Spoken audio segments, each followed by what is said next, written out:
বলিউড ইন্ডাস্ট্রিতে রয়েছে তার অভিনীত অর্ধ শতাধিক ছবি। সৌন্দর্য ও অভিনয় দিয়ে অনেক আগে থেকেই বিশ্বব্যাপী খ্যাতি কুড়িয়েছেন এই নায়িকা। চলতি বছরের পুরোটা সময়ই আলোচনায় ছিলেন বি টাউনের রানী ঐশ্বরিয়া রাই বচ্চন। কিন্তু ঐশ্বরিয়ার আলোচিত সেরা সিনেমার মধ্যে রয়েছে যোধা আকবর, যেখানে ঋত্বিক রোশনের সঙ্গে জুটি বাঁধেন তিনি।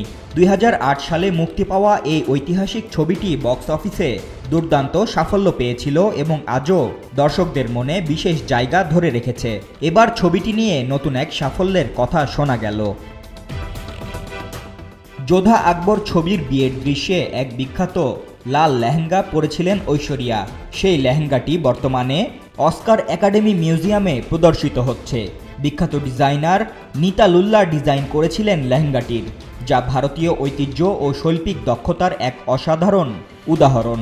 সূক্ষ্ম জারদোজি এবং এমব্রয়ডারির কাজের জন্য এই লেহেঙ্গা পরে নজর কেড়েছিলেন বিশ্বসুন্দরী।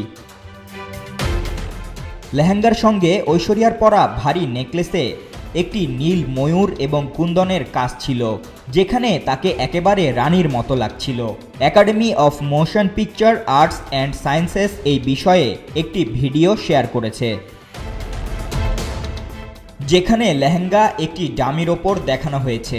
একাডেমির শেয়ার করা ভিডিওটিতে আশুতোষ গোয়ারিকরের সিনেমার দৃশ্যও শেয়ার করা হয়েছে। প্রদর্শনীতে যোধা আকবর ছবির কিছু দৃশ্যও দেখানো হয়েছে, যেখানে ঐশ্বরিয়া এবং ঋত্বিকের অভিনয় নতুন করে জীবন্ত হয়ে উঠেছে।